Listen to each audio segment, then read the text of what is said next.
안녕하세요. 띵작텔링입니다.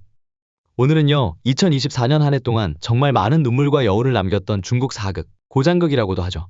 진짜 띵작 드라마 4편을 이야기하듯 풀어보려고 합니다.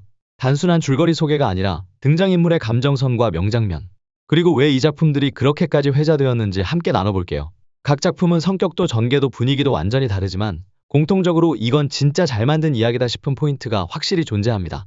제가 추천하는 이 띵작 중국 사극은 단순한 고장극이나 로맨스가 아니라 감정선과 세계관이 훨씬 더 탄탄하고 그 중심에는 여성을 주체로 한 강한 서사가 자리 잡고 있어요.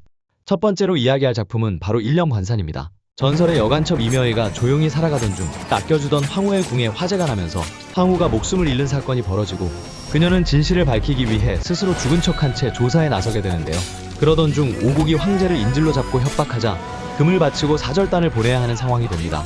황실은 세자를 볼모로 보낼 수 없는 상황이었고 이 틈을 타 양녕공주는 좋아하던 호의와의 결혼을 이루기 위해 공을 세우고 돌아오겠다는 야망을 품고 스스로 남장을 하여 세자 행세를 하며 사절단을 꾸려 떠나게 됩니다. 영원주는 오국의 비밀 조직인 육도당의 수장으로서 사절단의 호위 임무를 맡게 되는데요. 그의 등장은 이 여정에 강한 긴장감과 깊이를 더해줍니다. 처음엔 단순한 사절단 호위로 보였던 임무는 점차 정치적 음모와 과거의 배신, 양국 내부의 복잡한 상황이 얽히면서 이야기가 점점 복잡해지고 깊어집니다.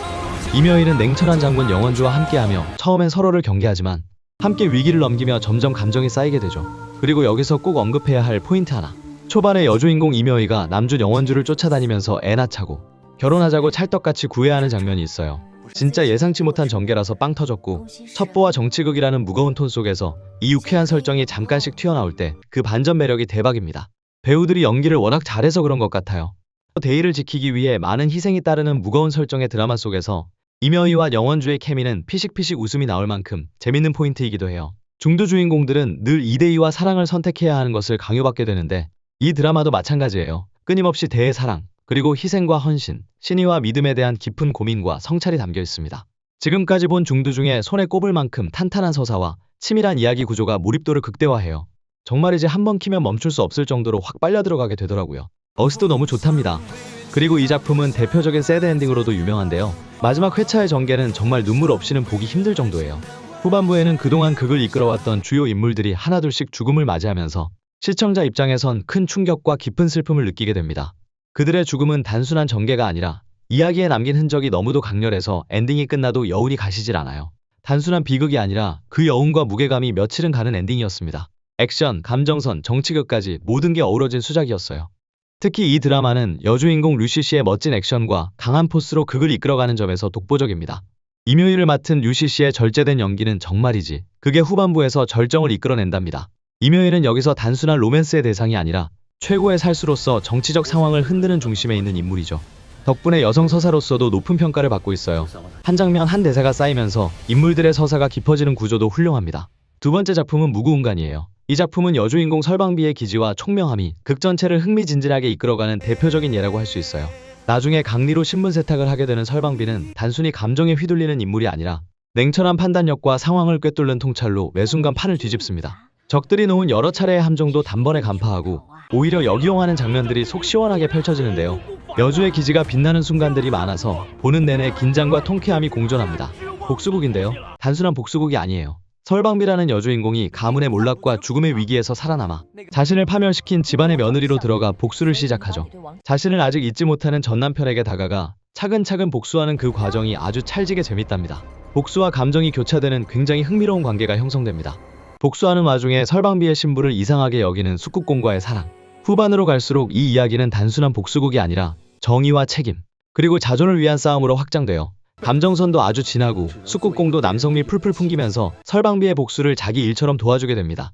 이 드라마의 강점은 여주인공이 단순히 피해자에서 복수자로 전환되는 서사가 아니라 스스로 정치적 전략을 짜고 사회적 판을 뒤흔드는 능동적인 인물이라는 점이에요.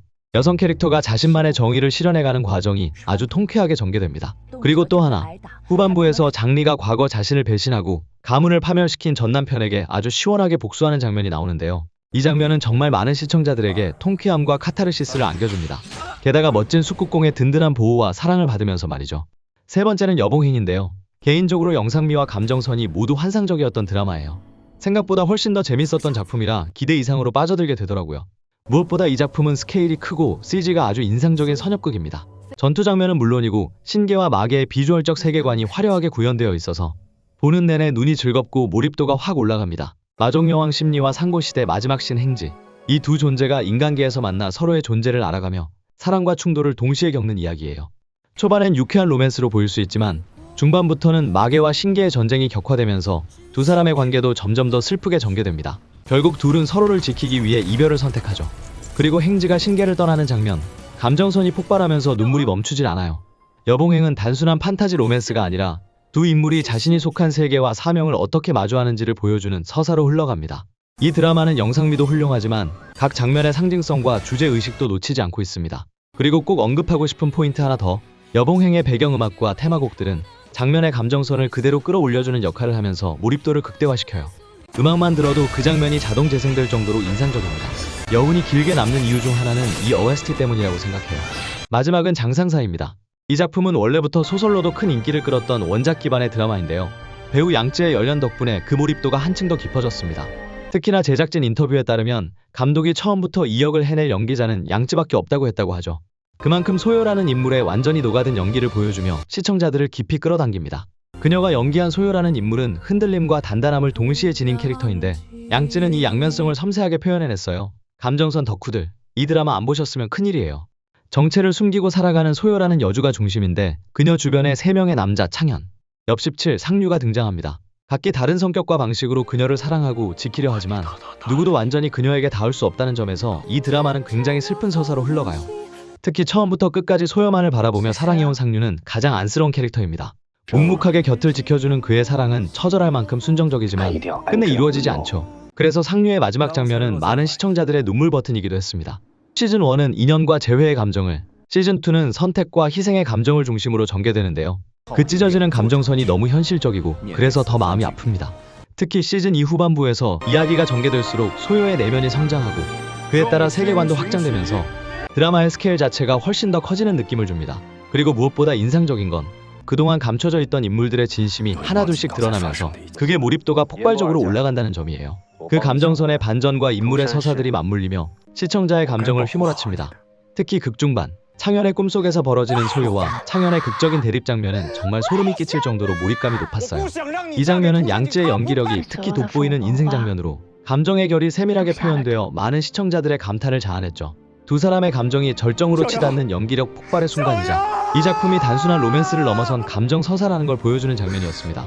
그 감정선의 반전과 인물의 서사들이 맞물리며 시청자의 감정을 휘몰아칩니다. 특히 양쯔에게 있어 장상사는 그야말로 배우 인생작이라 불릴 만큼 깊이 있는 연기를 보여준 작품이에요. 그녀가 보여준 감정선의 폭과 세밀한 표현력은 이 드라마를 진짜 띵작으로 끌어올린 결정적인 이유 중 하나입니다. 그리고 OST도 빼놓을 수 없는데요. 장상사의 음악은 마치 하나의 서사처럼 인물들의 감정 흐름을 따라갑니다. 특히 시즌2 후반부에서 삽입되는 곡들은 눈물샘을 터뜨리는 트리거 그 자체예요. 드라마를 다 보고 난 뒤에도 플레이리스트에 자동 저장되는 명곡들이 한가득입니다. 드라마에 대해 다른 중두 팬들의 반응도 궁금하셨죠? 어떤 분은 1년 관산을 두고 배우 케미, 액션, 감정선까지 3박자 완벽한 고장극, 류시시의 부활이라 표현했고요. 무궁은가는 복수곡이 이렇게 눈물 날 수 있어요? 감정선을 이렇게 쌓는다고요? 라고 평했습니다. 눈물 버튼 제대로 눌린다. 마종여왕과 신의 서사, 이건 거의 판타지 로맨스 교과서라는 평가를 받았고요. 장상사는 사랑, 운명, 정체성이라는 주제를 이토록 서정적으로 풀어낸 건 이 작품뿐이라고 했죠.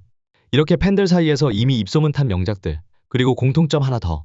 이 드라마들 한번 보기 시작하면 진짜 멈추기가 어렵습니다. 다음 회차로 손이 저절로 넘어가고 어느새 정주행 끝, 시간 가는 줄 모르고 빠져드는 그 느낌 제대로 느끼실 거예요. 만약 중드 한 편 정주행 해볼까?